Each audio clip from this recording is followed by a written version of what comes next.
I can't do it. We'll do it live. Okay. We'll do it live. Fuck it. Do it live.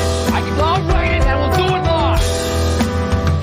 Fucking thing sucks. 5, 4, 3. That's tomorrow, and that is it for us today. I'm Bill O'Reilly. Thanks again for watching. We'll leave you with Sting and a cut off his new album. Take it away.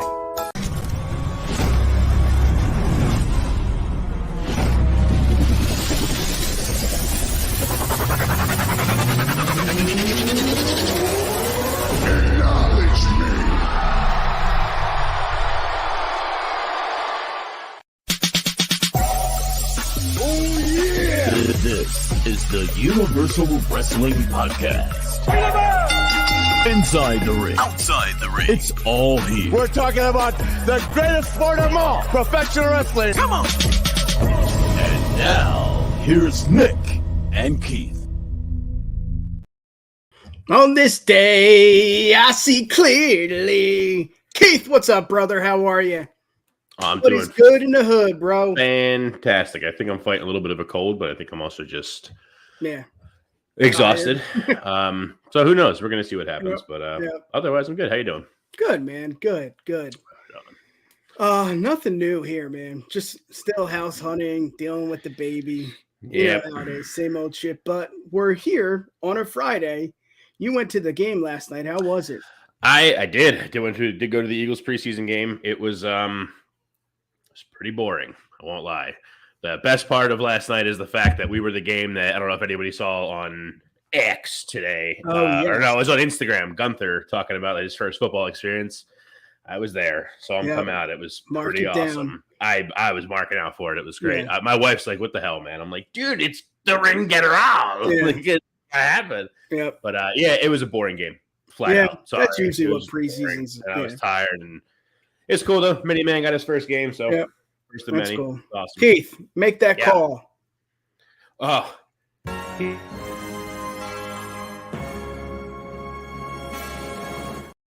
Yes, he's back, baby. distance. He's back. What is up? We got Courtney. Hey, Nick. Hey, Keith. You're speaking goat tonight? No, I know what she's referencing. Let's do it. This is what we're speaking. We need Dory. What are you doing? There you go. We speak well on this program. That's right. Friday night. We're usually on Thursday night, Yeah. but we thought, you know what? Let's take advantage of it. Edge is the big topic this week. So let's do what we do best, and then we'll talk some wrestling. What do you think? Yeah. Let's do it.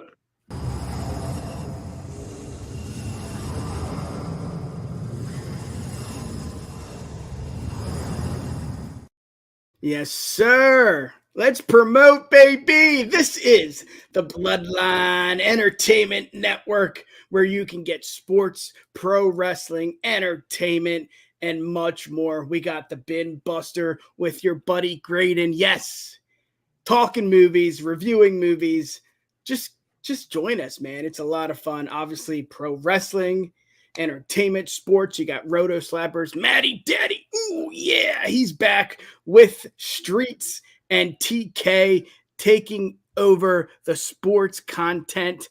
And it's a lot of fun, man. It really is. And it's cool to see a bunch of really good people and also really good like content creators, podcasters getting together. And that's what the Entertainment Network is.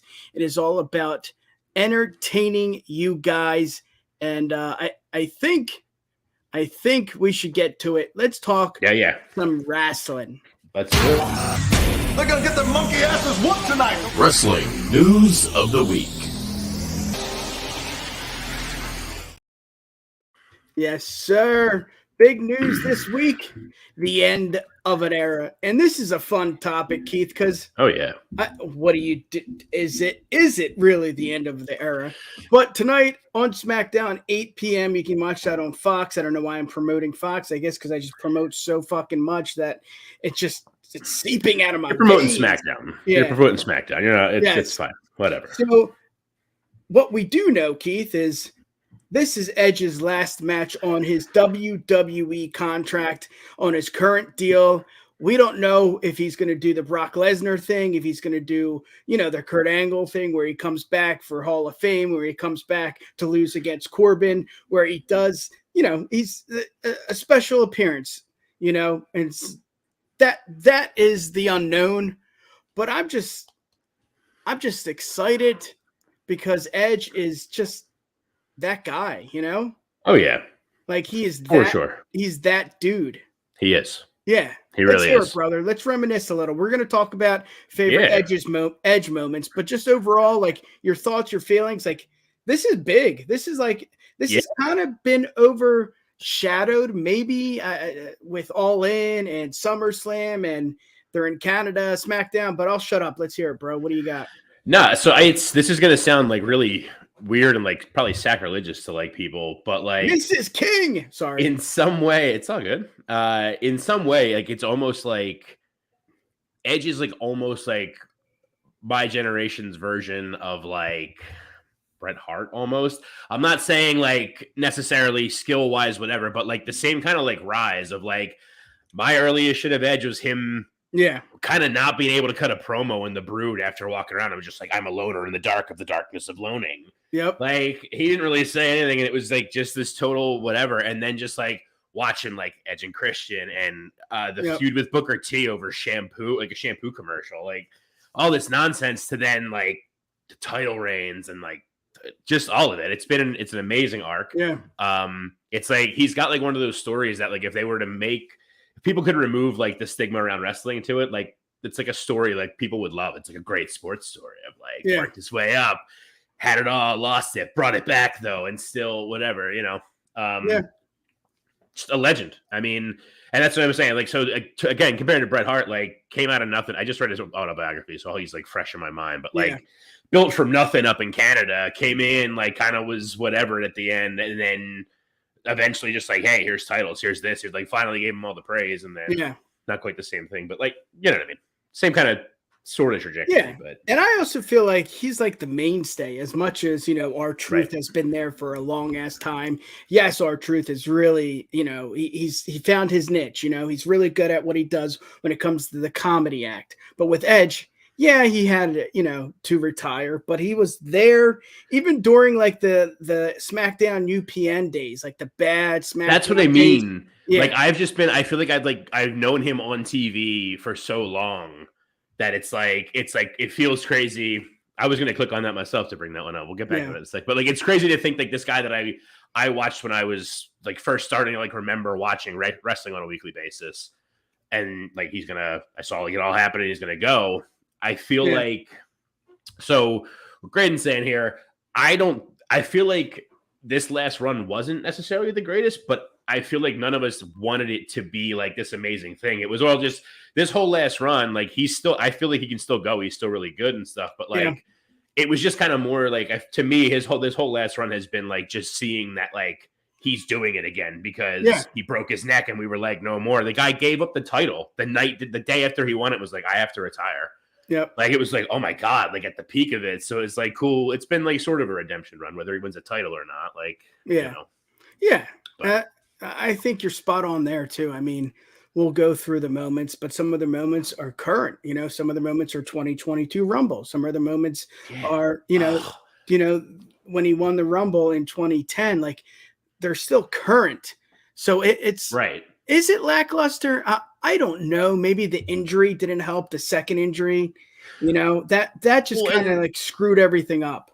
For sure. There was some questionable booking there a little bit too. Like it was weird that like his second biggest feud back was an hour plus long, Falls Count Anywhere match with, or whatever it was with Randy Orton. Like that was just like with no fans. That was like one of those matches where I'm just like, why do I watch wrestling sometimes? Like this is cool, but like holy crap, this is really. Was that part of the greatest wrestling match, or was that that wrestling? That was the one. That was after it. Like Mania happened. I really enjoyed that standing or whatever, and then built to be, because that was the whole thing. Was like that match happened, and everyone was just like, it was like this really divided. Some people thought it was like the most amazing match ever, and a bunch of other people were just like, this was weird, and like sarcastically calling it that. So then like WWE ran with it, I think, on the next one. Yeah. Yeah, I enjoyed that, man. But yeah, the greatest one, yes.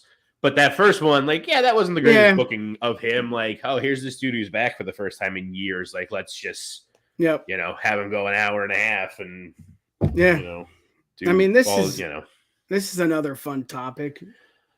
Who to blame? I mean, is it the injury? Is it because if you think about it, like Judgment Day was supposed to be his thing and it wasn't his thing, and it kind of became what it is now, which is positive. Way better, yeah. Yeah, but it's like that was not meant to be. He was not. Maybe it was meant to be, but not the way it happened. Not the way it wasn't planned. So I don't know. Maybe there's a lot of he got stacked at WrestleMania. That was kind of like blah. It was a great match, him and DB and Roman.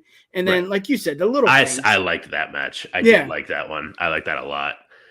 But the little things, I think that's what I'm saying. Like, that's lackluster's it. No, go ahead. I'm cutting you off. No. I think at the end of the day, his last run was too long. I think that's it. Right. It would have, Stop and start. It's just, you get confused and you're just like, I can't follow this anymore. The whole thing with the 2020 Rumble, that was it, man. That was the peak. The Randy, as much as the matches weren't as amazing and as awesome as we wanted them to be, it was still cool to see him come back and have that feud with Randy.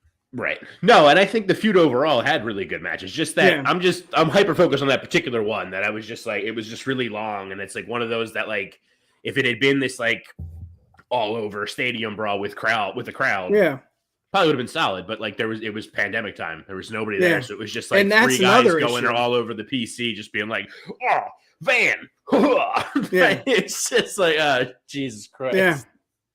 But I guess at the end of the day, we're going to get to the moment soon. But at the end of the day, Edge is just the mainstay. I don't know if there's any other word that can describe his career. Yes, he was successful. Yes, he carried us through the dark SmackDown days where it was just god awful. It SmackDown was just 6. SmackDown 6. Yeah. It was some bad TV. Maybe it wasn't the roster because we can go back JBL, Taker. There's a lot of good guys and gals on that roster. It was just not that entertaining. I don't know what it was. Maybe it was after Heyman left, but that's another road we can travel another time. Edge is going to retire, maybe retire. We're going to get to here next. What's next for Edge? But let's go down memory lane, Keith. I picked 10 moments. Obviously, it's these are not our favorite moments. There might be some of ours in here, but it's more of just like his top moments. Cutting Angle's hair, that was pretty big for him because that was still in the transition period of, is this guy just a mid-carder or can he do something? And I think this feud is really important. That's why I got it on the list here. Let's hear it, brother. What do you got? No, this is one of those, like we were just kind of talking about, the little ones and the little things and stuff.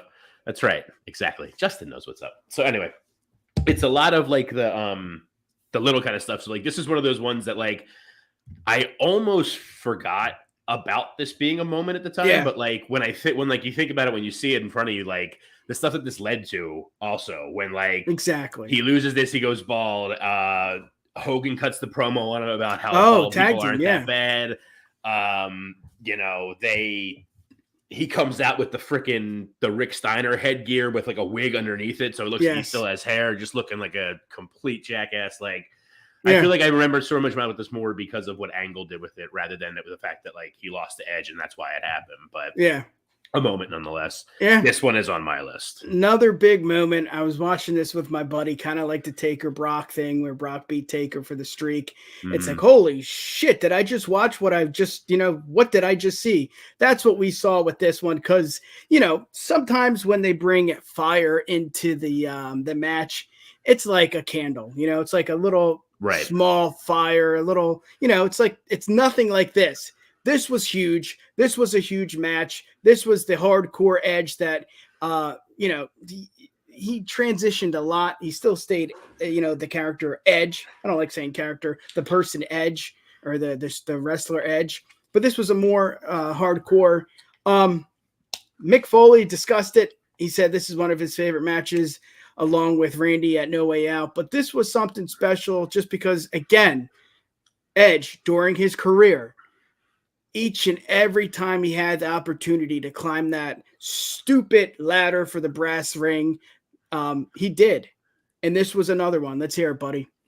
No, this was on one. my. God damn it! It's all right. We can backtrack it. Yeah. This one is one of the ones that is definitely on like my own personal list.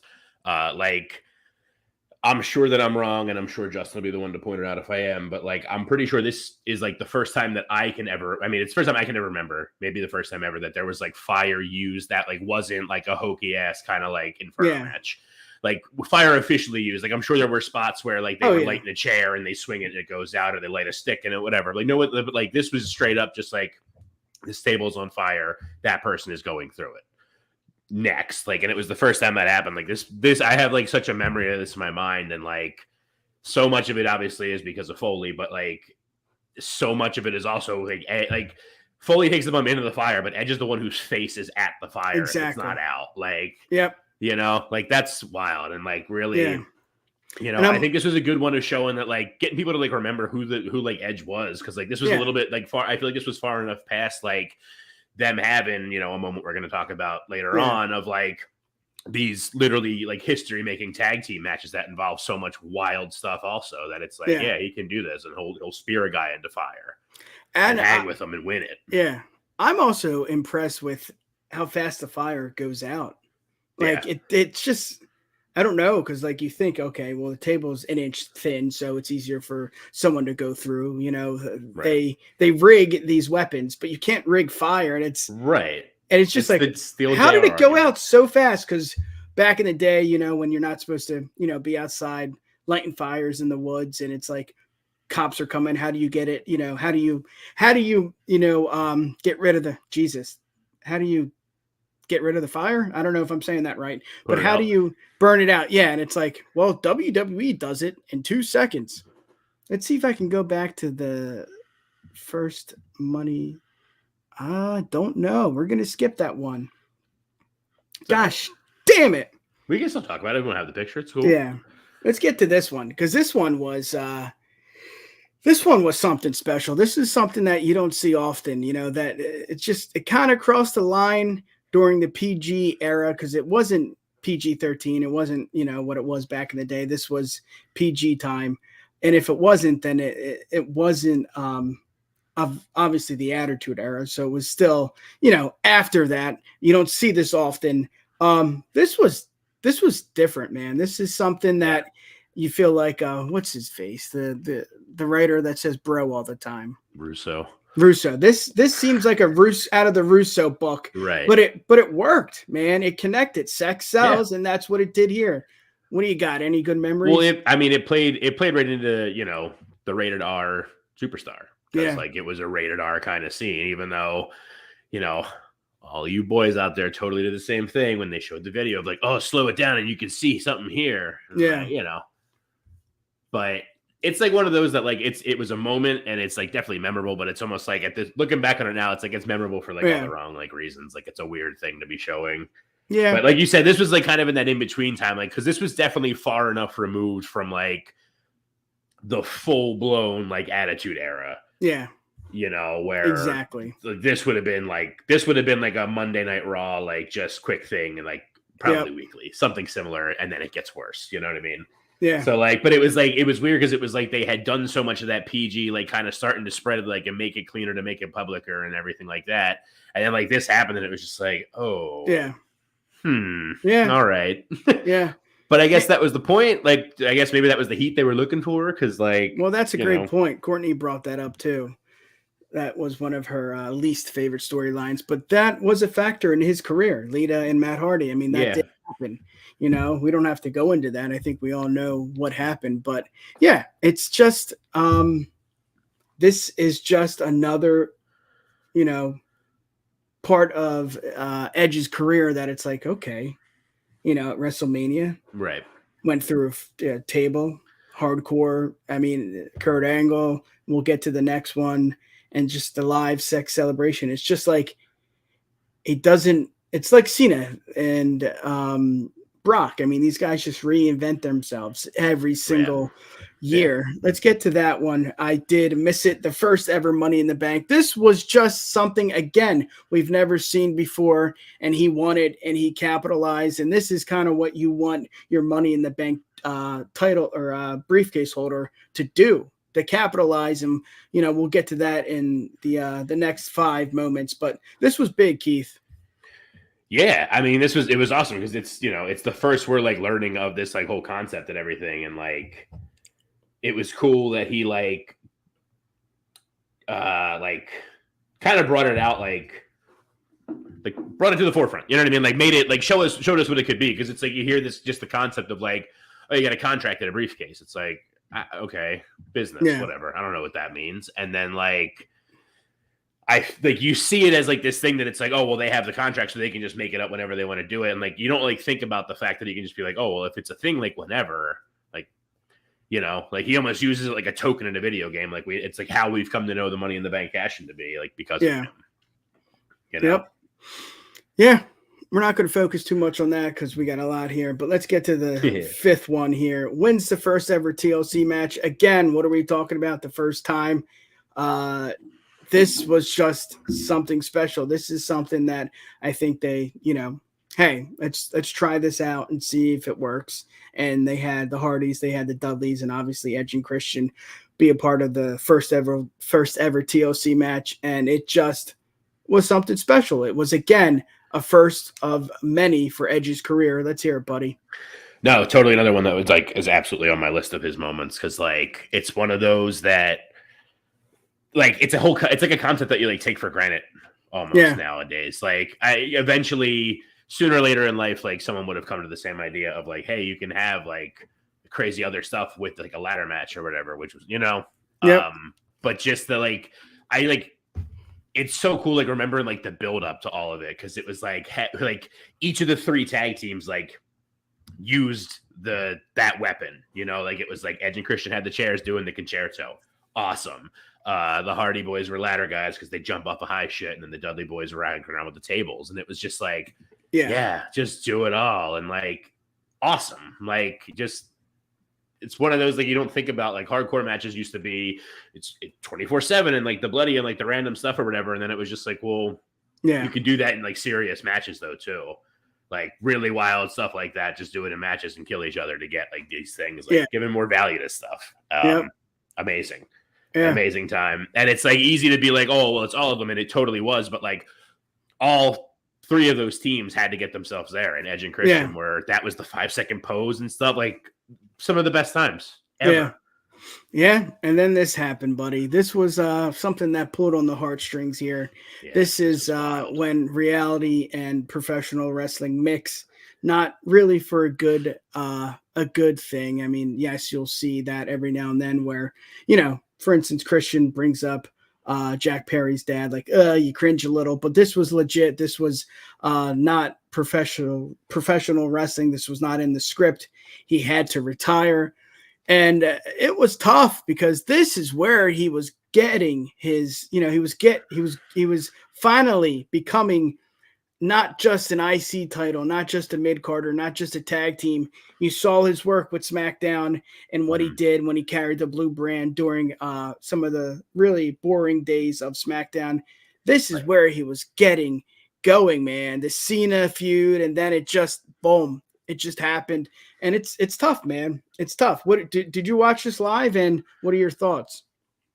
I don't remember watching it live, but I do remember I remember like Raw being on, like I remember it being a Monday, and like the next day, like my other buddy, like at the time that was like the only other one that kept up with wrestling with me, was just like, dude, Edge retired. And I was like, wait, what? No way, dude. Like he's not old, like he's cool, he's had some injuries, but like no way, there's no way. And then like he sent me like the YouTube chunk at the time. It's tough, man. Like, if you're a wrestling fan like us, it's tough to watch. Mind-blowing, like unbelievable. It really is. It's tough to watch. It's something similar to what's his face, DB, when he retired too. It's just like, whoa, holy shit, this is like reality at its finest. Timmy King, that's a good question. Top 20, top 25, WWE maybe. I don't think I don't know. That's a good one.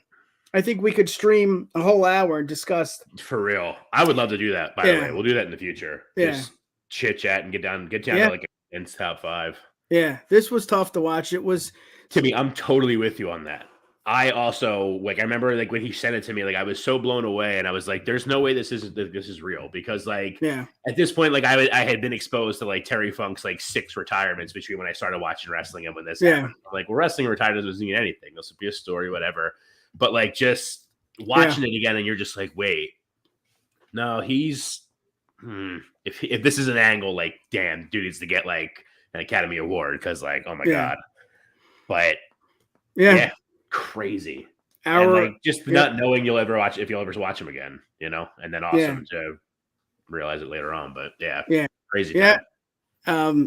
Statman talking about cashing in twice. That's what he did. This was during his I don't want to say chunky days, but he had a little more meat on his bones.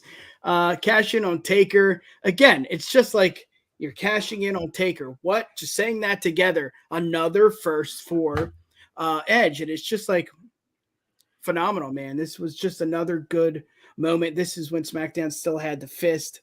What are your thoughts here, brother? It's just another one of them. I mean, talking to me before about like his cash-ins in general and like just, like on The Undertaker. Like it's one of the, because like it all like ties into like the whole kind of craziness, like the Money in the Bank. Like it's like you think of like Money in the Bank when it's like, oh, you know, Big Show just won a chairs match, he's definitely beaten. Boom, God. Of course Daniel Bryan's gonna pin him. Whatever. And then but like it was all those that it was like they were really beaten down, whatever. But like The Undertaker, even when he's been beaten, he's never like that beaten. Especially at this point, he hadn't lost to Lesnar, the streak and everything's still going, and it was just like, well, maybe. Like, it's weird to think that, like, someone would cash in on him. And, like, it's also, like, a crazy turn to just be like, well, no. You're not going to cash in and pin him because it's the friggin' Undertaker. So, like. Yeah. You know. I'm trying to figure out when this was. 2006? 2007? 2010. Because I don't remember this. This was just on the list. But I went back and watched it. Crazy. I mean, it happened, you know? Yeah, well, it's like Justin said. It's the night after Mania. Oh, he said it. He comes out with the title. And you think like, you know, like whatever. Here he comes to cut his thing, but he's like super solemn and is just like, I'm gonna die if I keep wrestling. Apparently, there we go. We got another stat woman, Courtney. Cool. Let's get to the next one. Miss 38 wins the Rumble in 2010 again. This is just something special. You don't think it's going to happen to someone like him, who is a mid-carder, who is just, you know, yes, he had a lot of good matches here, and he proved to us why he should win the Rumble and, you know, go to WrestleMania. I mean, we're not going to talk about the WrestleMania match. I don't think that's on the top 10 list here. But again, winning the Rumble, you know. So it's just another one of those to check off. Like, it's like another one of those that like go. Right on. Like it's another one of those like you think about like how many like just accomplishments Edge has. So like going back to what TK said, like top 20, top 25, like I mean, if you're looking at like title win stuff, yeah, maybe. I mean, guy had a bunch of it, like won the Rumble, won it again. Spoiler alert, like you know. Yeah. It's just Well, I mean, even just feuds alone might put him in the top 20. I mean, I could just say 2 names, Cena and Taker, right there. Yeah. Those are the top feuds that I could think of off the top of my head. And it's like, okay, well, maybe he, you know, has the right to be in that conversation. Let's get to the next one here. Of course, we were all glued to the TV set. Did we know? Was there a rumor? Did we have some kind of idea, or was it just spontaneous like AJ? I forget. I had heard like a rumor probably like one or two times like the week before. Yeah. I was like, huh. And then it started to pick up steam like really leading up to it, and I'm like, I don't know. This sounds like a weird internet one, you know. Yeah, I don't recall. You know, I don't remember what I know. I don't know. This sounds I don't know. And then it happened and like real tears. I was like, no way. Yep. Yeah, I feel like we heard that he was able to wrestle again. And I think that was the rumor. And I think that's probably why we all thought he could come back, and he did come back. And it's just, again, it was at a stadium. I think it was Arizona, if I'm correct. Justin, come on, buddy.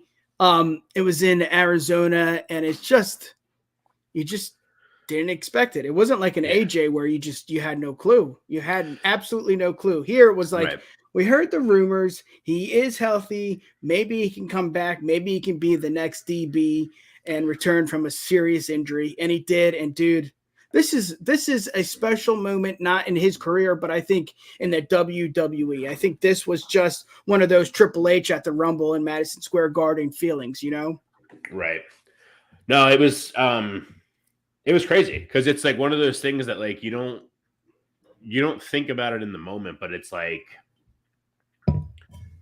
I don't know. I lost my train of thought there with it, but it's just like it was like one of those moments in times. Yeah. That's what I was getting at. I'm sorry. Like it's one of those kind of moments where it's just like it wouldn't have even mattered if it was a secret or if it was known. Like the pop wouldn't have changed if all of us knew for sure and everything. Like it would have made it a little bit less memorable, but it would have still been like this amazing moment. Yeah. Like, you know, but it was just like it was one of those that it's like I know it to be true or it's, you know, it's a rumor. Yeah. When the music hit, it was just like all doubt went away, and it was just like it didn't matter what you thought before because he was back. So like, like it's actually happening on this and the steam. Oh my god! Yep. And you brought up another really good part of his career, his music. I mean, we'll get to that next here, but let's get to the final moment. This may be yours, this may not be yours, but I thought this had to be number one here. This was the first time we've seen a Money in the Bank cash in, and similar to a lot of Edge's moments, we've never seen, you know, we've never seen the TLC, we've never seen someone retire like that. That was before DB, you know, the cash in on Taker, the Rumble. I mean, we can go down the line. I think the common theme here is he had a lot of firsts. And this was certainly one of the big firsts for his career and for the WWE. I could just remember seeing it right now. I can picture him walking to Vince. Vince is near the Titantron. I think it was like New Year's Revolution. And we didn't understand the concept. Now you don't have to go to Vince or someone like that, like an authority. Oh, Jesus. Help me out here. Authority figure. Thank you. Yeah. You just run in, bring a ref, and that was something special. This was one of the things I regret not talking about this with Mike Chioda when we had him on. Yeah. We always talked about the big Mania moments with, you know, Brock and all that, but this was just is huge. Like, what do you think going through his head? Like, Vince, what the hell do I do? You know, like, let's hear it, man. This was a big moment. I can't say it. Authority figure. Thank you. Authority figure. Like this was just, it's another one Texas. of those. All right. Like he's back, baby.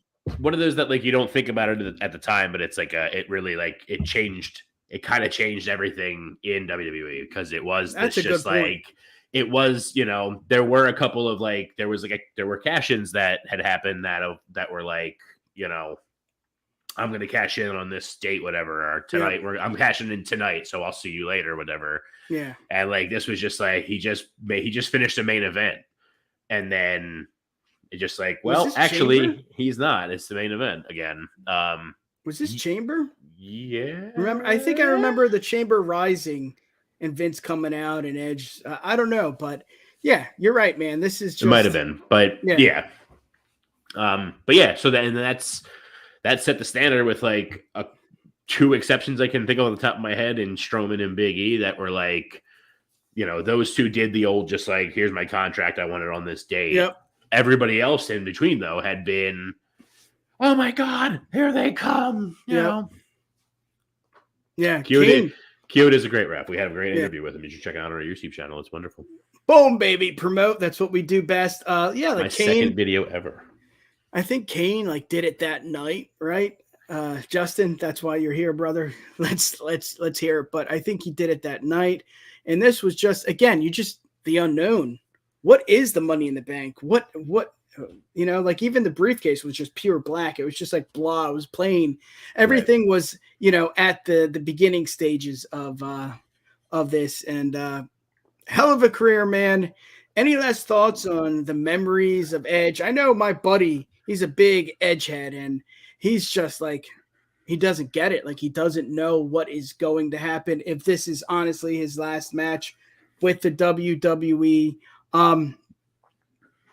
It's been a fun ride. If it is his last match, it's been a hell of a ride. I mean, we went through some of the really good memories, but for me, just seeing him so effing healthy at 2020 Rumble, just him so fit, just him like in his prime, and he's past his prime. I mean, he's past the Edge and Christian days. He's past the IC title days. I mean, he's past his prime, and to look like that, and to come back and to just go through what he went with the injuries and Judgment Day probably not being what he wanted it to be.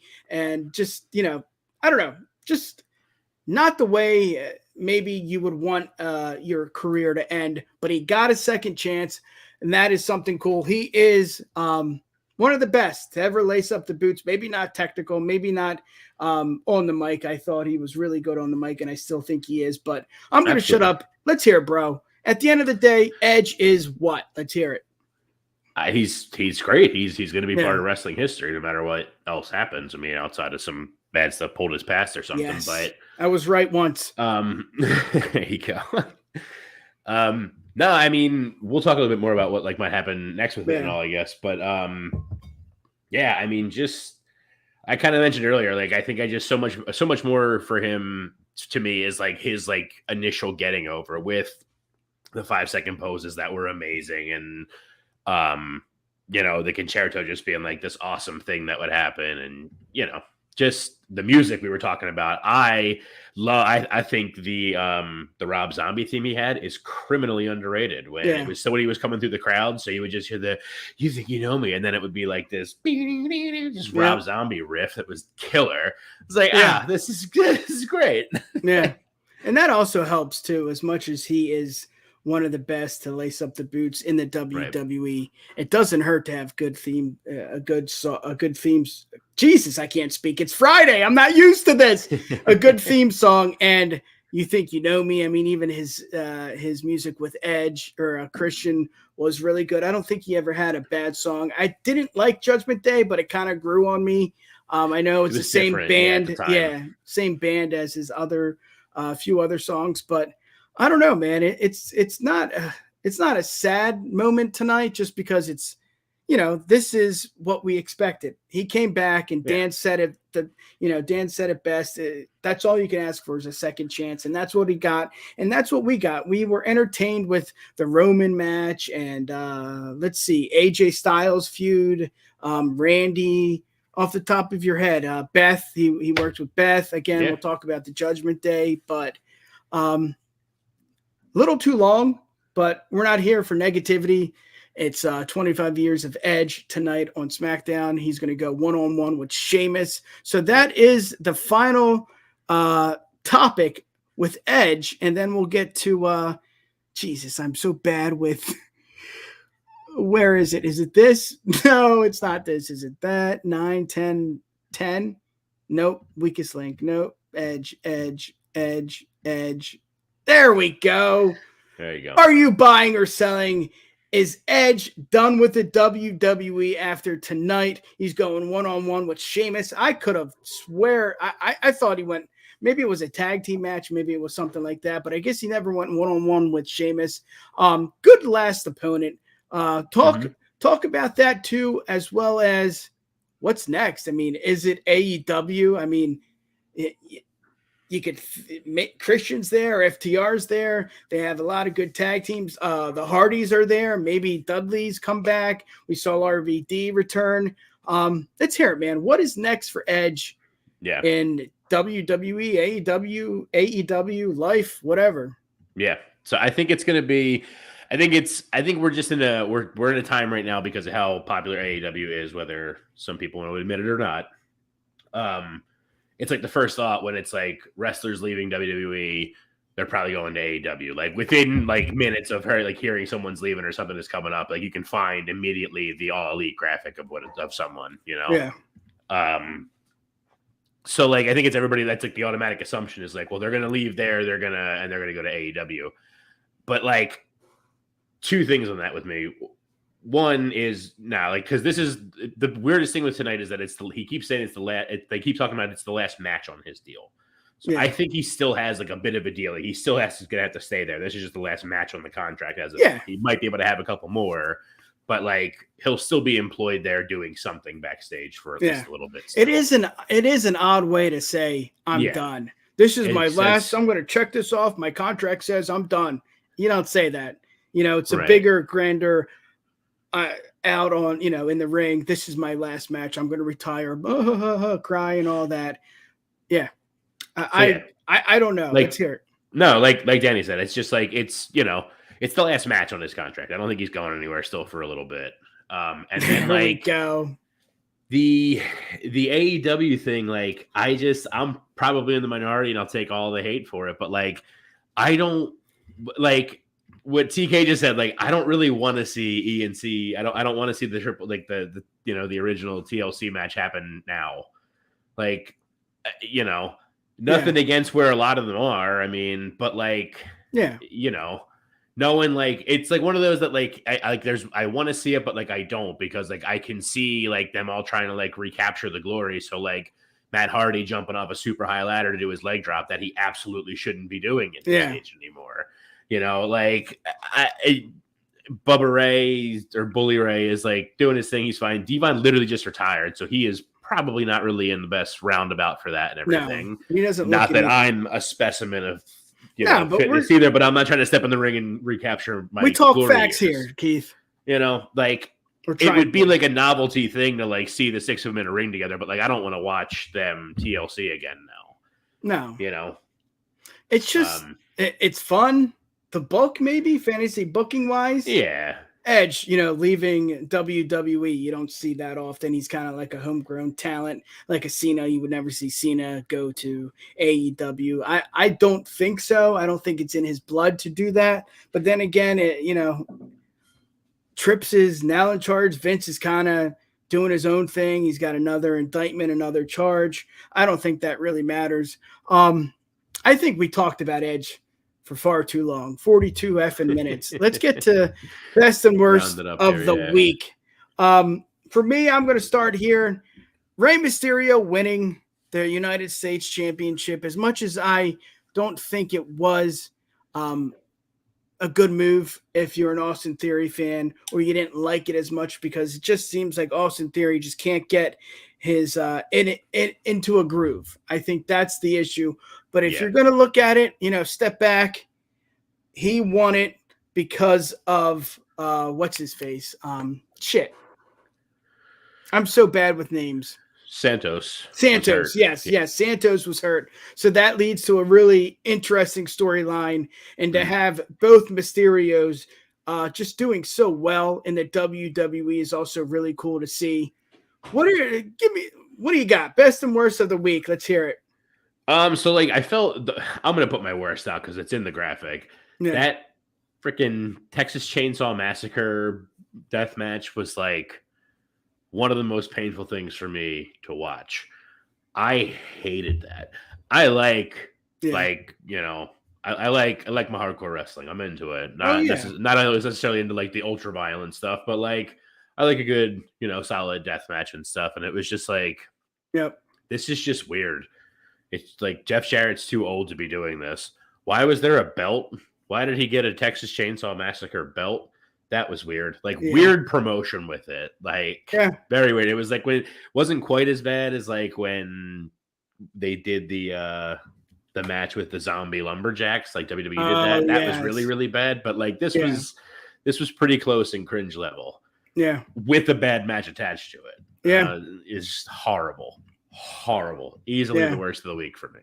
Yeah. I guess another one of my best moments, one of my favorite moments of the week is seeing the Judgment Day not just, have a they're not fighting between each other. They have a new wrinkle in the Judgment Day in that, oh my God, I'm bad with names. What the hell is his name? Which one? The new from NXT UK, friends with Finn Balor. Oh, JD McDonough. Yes, JD. JD Mc, don't Google me. Yeah, yep. I didn't Google. JD, seeing him being inserted into the thanks, Courtney. Seeing him being inserted into the storyline is just something cool. That's what I wanted to see. It's just, the guys from NXT UK, there's not a lot left, but the ones that we do have, like the Tyler Bates and JD, it's fun to see them perform and actually be part of, Monday or Friday instead of NXT. What do you got? Best and worst. Make sure you remember the name. Jesus. There we go.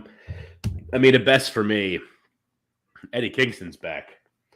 I'm into it. Now, any chance I get to see Eddie Kingston on my television more is going to be a highlight of the week. Going back to Ray's title win too, it's cool that it happened. Is Santos actually hurt? Because I don't remember that being a thing. I felt like it was like a storyline injury, which is weird. Then, I know they needed to get the title off of Theory. Either way, I agree with that. Unfortunately, but it was really weird that it was just he's having this big reign, also not quite as good as Gunther's, but he's there with it. Whatever, ends up being the second longest U.S. title reign now that he's lost. But I'm all for Ray and everything, but why wouldn't you put that on Santos and still build the new guy up? I don't know, but whatever. Really cool thing about it though is that with Trips allegedly in charge and everything now, we might get the good Survivor Series of NXT versus Raw versus SmackDown, in which case this would be as it stands right now, it would be a three-way of Ray, Dominic, and Gunther in a triple threat for the mid cards there, and that would be incredible. Yeah. Ray, Dom, and Gunther just smacking the hell out of Dom. Fantastic. Yeah. Sign me up. Yeah. Another worst for me is Trish and Becky. That was just god awful. I think now we can see why they were not part of SummerSlam. It was just bad. I mean, they did not have any chemistry. I don't know if that's what Tripp saw or Vince saw in, maybe they do some practice. I don't know what they do, but this was just not what I wanted. Trish, I don't want to say is wasted, but I don't know. I'm okay if I don't see it.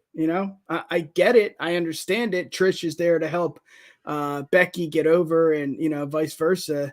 I don't know. It's just blah, Yeah, I get you.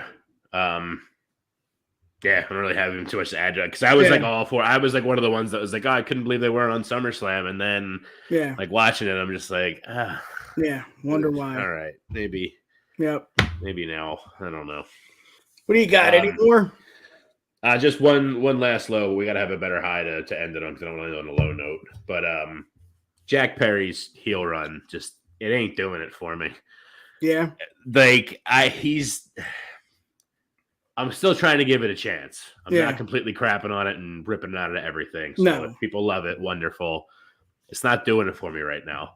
It's really generic, and he is such a baby face with just the most non-threatening voice. It doesn't work.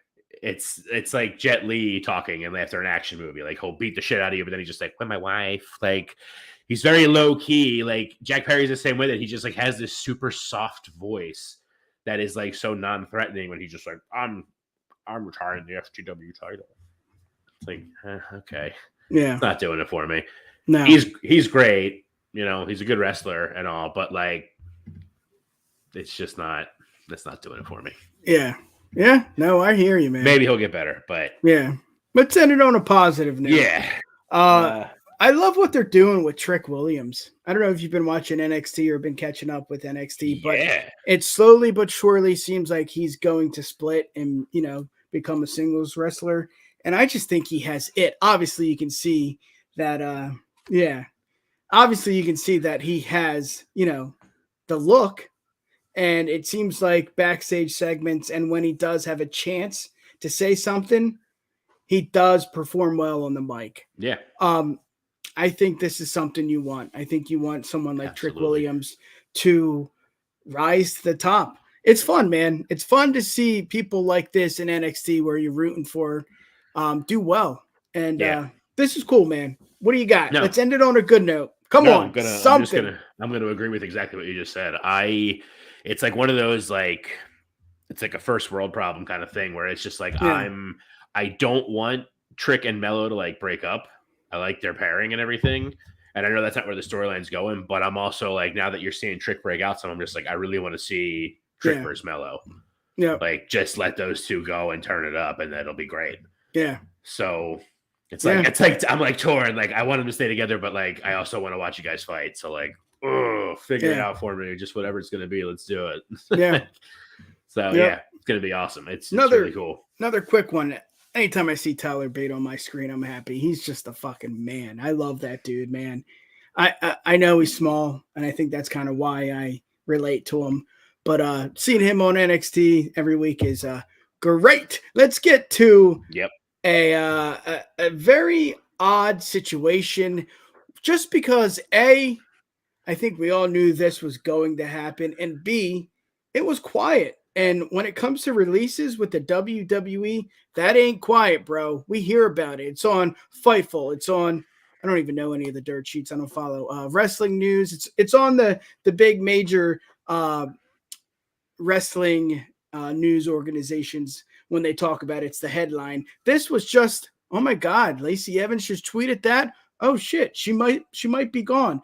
And it's true. She is gone. Keith, was this the missed opportunity on the WWE, or was Lacey Evans really that bad? She, in my humblest of opinions, she got too much too fast. I loved her in NXT when she was starting out. I loved like the whole Sassy Southern Belle. That was really good character. Yeah, it was working. It worked really well in NXT, and I feel like she came in because she came in kind of like out of nowhere. She was like someone they like built up, but like the gimmick was working, and they brought her up and they like tried it, but they didn't do it the same way as like an NXT. So like it didn't get over as quick, and then they were just like, all right, whatever, we'll figure something else out. And then like it was just as soon as this like original thing they had didn't work out immediately or something, they were just like, well. Yeah, free fall, and it's like now we're gonna insinuate that Ric Flair got you pregnant because you're actually pregnant, and that'll be a good way to write you off, and like, just nonsense. I think she could have been something good, but it was just, I don't think so. I really don't. I disagree with Cage here, and I do that often. I think Lacey just was bad. I don't think it was anything that Vince did. Yes, okay. We're going to, let's be real here. She had too many gimmick changes. I get that. But at the end of the day, she did not put up. She did not get on the mic and say, she did not perform well on the mic. You could see it in the ring that she did not perform well all around. It was just a C+ effort from Lacey Evans. And I'm not too upset because I just don't like her personally. Maybe that's why.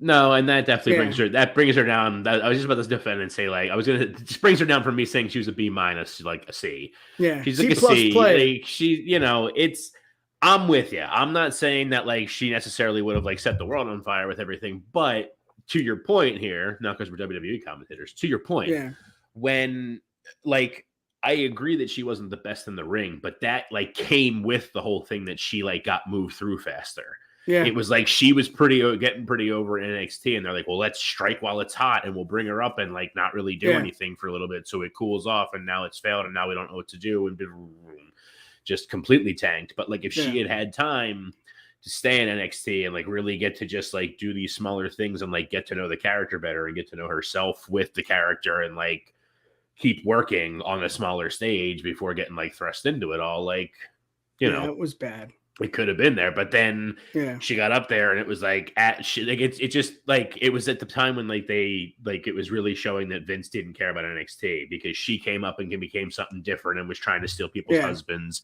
And then it was the same time that they broke up Heavy Machinery because that was God. I don't understand why that happened. I love Otis. I love where he is and everything now, but like you took him out of a really over tag team to put him in another tag team that had to get itself really over again. Like it was there. We all loved Heavy Machinery. I loved Heavy Machinery. I wasn't dying to see Tucker Knight on his own. No offense, bro. Like, Otis, they could have been the same, you know.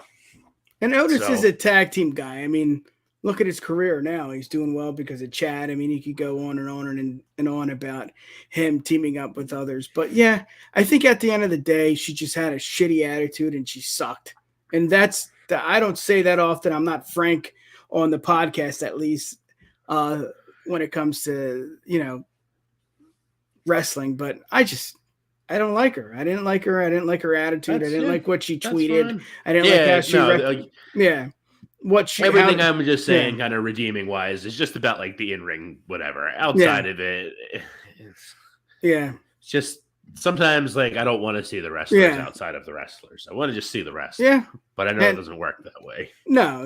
And yes, you know, thank you for, you know, serving, you know, time military wise. That is something that I don't think I could ever do. But I don't have to like you, and I don't like you. Let's get to the next topic before I get us canceled, copyrighted, whatever. AEW Roundup. Here we go. Wheeler. This is just out of left field, man. It just happened out of nowhere today. What are your thoughts, man? I mean, what is the story? I heard he was waving a gun when he was driving or something. What do you got? So a little bit before we started tonight, I had seen like it was like a TikTok of him in court. Him in court. And that's the wording that they like kind of use in it is that it was a traffic incident where like somebody cut him off or did something. Yeah. And then he like just didn't shoot him or anything. He was just kind of like, I got a gun, you know, shut the hell up and put it down. And cops were called, et cetera, et cetera. That's what I inferred from it. I could be completely wrong. No, I don't remember what the TikTok was called, but if that's what I watched. Nope. And it sounds like he's going to be set and it'll be, you know, everything's going to be okay. But, you know, it's not like a lovely thing to see with like what's going to be a main event, kind of like a lot of eyes on it when they go to the UK. But like, it could be for so much worse, you know. And this happened 3 weeks ago. I think the incident happened 3 weeks ago, but he got the warrant and whatever and did it today. Yeah. Just odd to see. I mean, does anything come out of this? I mean, he waved the gun. I mean, is it just because it's 2023 and everybody's, oh my God, this is so dangerous. Listen, he waving the gun at me because I cut you off. Like, chill, dude. That is a little serious. There's worse things in the world. Like, Lacey Evans. I'm not saying that's something I would necessarily do because I'm a coward and don't want any kind of confrontation, period. But like, if it was like, I mean, I understand. Like, if I got cut off at a gun flash, I mean, like, I'm not going to be like just taking that. Like, I'm probably going to be like, yo, this guy has a freaking gun and is starting people with his car. You would call the cops, shoot me, but I don't want him to shoot. I mean, driving around with a kid now, man. It's not the same as when I was a teenager. That's true. Like, that's true. Nah, you're showing me a gun. Like, okay, cool. This guy has a gun and just waved it at the car with me and my kid in it. Like, nah, get him. What do you think about seeing Sting back to the Joker? I mean, this is, again, something that reinvented his career when he was with TNA. Now he's doing it again with AEW. I think it's cool. I think it's something different. I think it's something that he needs just because he is Sting, you know? Exactly. It is what it is. I don't know. I find it interesting. I'm into it. There's too much about it. Yeah. I'm into it. I wasn't paying attention to TNA like hardcore when it first happened. I just like know the bits and pieces of like clips and stuff I've seen online and stuff. So I'm interested to like watch it. And I like that they're kind of playing it up. And maybe it was this way originally, but like I like that it's like played up as like it's almost like the Balor's demon back in the day where it's just like, no, it's this like darker side of Sting. Like he's he's everything he is now, but like he's more twisted and and whatever, which is cool. So I'm very into that. Let's hear your best. It's Sting. It's Sting.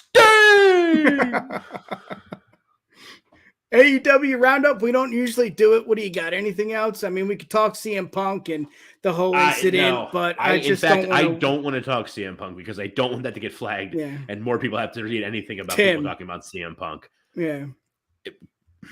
I don't. You can like him. That's fine. I know there's more sides to all the stories and stuff, but like I'm so tired of looking at wrestling news stuff and just being like, CM Punk ate a piece of corn in the presence of friggin' Jerry Lynn, so now they're beefing. Like, I don't care. I don't care. You're all grown adults. Yep. Shut up.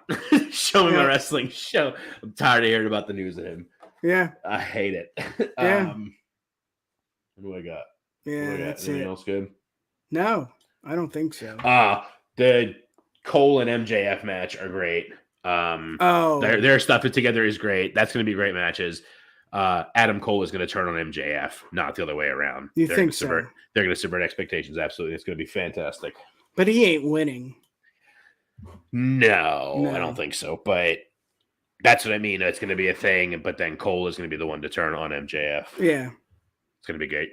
Yeah, it is. We'll get to that next week. Maybe we'll do a prediction show on All In. It should be a good event. It seems like the tickets are just selling right off the press here, hot off the press. AEW is what it is. We don't talk much about it, but we don't hate on it. We just we like our kind of wrestling, and we're going to get to WrestleMania in Philadelphia 2024. It is coming to Philadelphia. If you're in the tri-state area, you've seen a lot of press. Keith brought it up at the preseason game last night. I think it was Waller. Who else was there? Waller, Gunther, and Trick. Gunther, and I saw Dan sent me a picture of Gargano, but he wasn't all the way in the picture. That was it. Yeah, that was yesterday or something. And Waller was on Preston and Steve. That's a pretty famous radio show here, pretty popular on the Preston and Steve show this morning. Yeah.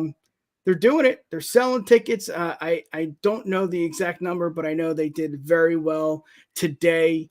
We're going. We just don't know when. We don't know how much, but we'll be there. Yeah, we'll be there. What's up with that?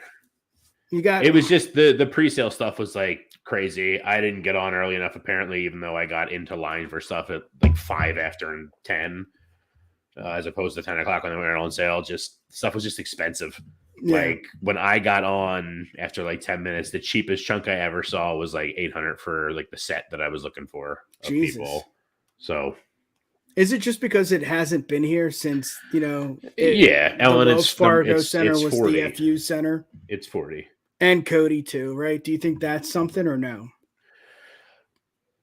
Cody Finish winning? The story, man. Yes. It will. Mister! If Roman keeps the title all the way to there and it ends up being him and Cody, Cody has to win this year. If they don't, I might actually boycott WWE. Like right beforehand this year, I was like, nah, they're not going to do it right away. Yeah. They're not going to do it. This is smart enough. But like at this point, it's got to be there. If it's not, I don't know what they're doing anymore. Yep. We're going a little past OT here. So let's get to the next one. SmackDown preview. Again, it's Edge's last match. Oh my God, it's not. It may or may not be. It's going to be a good match. It's going to, probably main event, but I'm excited to see the Grayson Waller effect. I'm not a big guy when it comes to, or a big fan of the shows like the Miz TV and the Grayson Waller effect.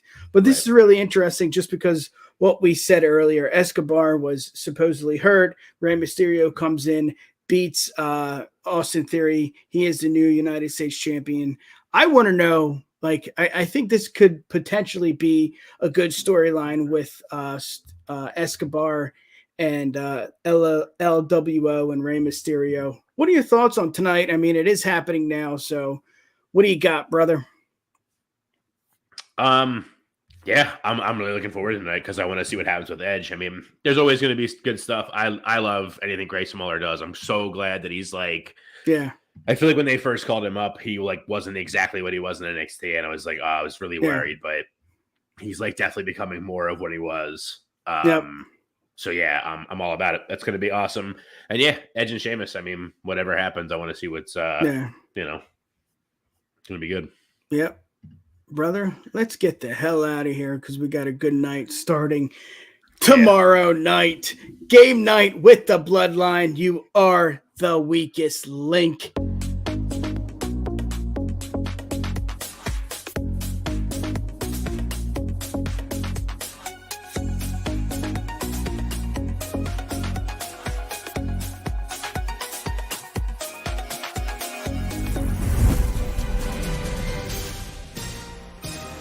You are the weakest link. Goodbye.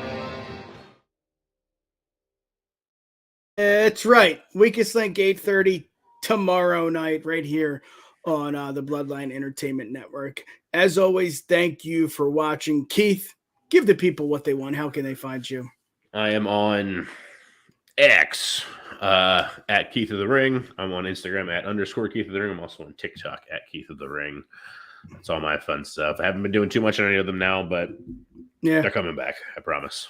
He's coming back, baby. You can find us right here on the Bloodline Entertainment Network. You've been looking at it all stream, bloodlinenetwork.com. We're on Twitch, we're on Twitter, we're on Kick. And of course, the UWPod, UWPod.com, Twitter, Insta, TikTok, whatever we can be on, we're on. Again, game night is tomorrow at 8:30. Tune in with us. We're going to have a lot of fun. But as always, you can find us on Instagram at the UW Podcast. At UW Podcast. I haven't said this I haven't said this in the past 2 weeks. Let's try this again. You can find us on Twitter. You can find us on Twitter at the UW Pod and Instagram at UW Podcast. Peace. Yeah, baby. And here it comes. Thank you for listening to another edition of the Universal Wrestling Podcast. Like that blood up and say. Check us out on the web at uwpod.com. You've got mail. Or send us an email. info@uwpod.com. Universal Wrestling Podcast.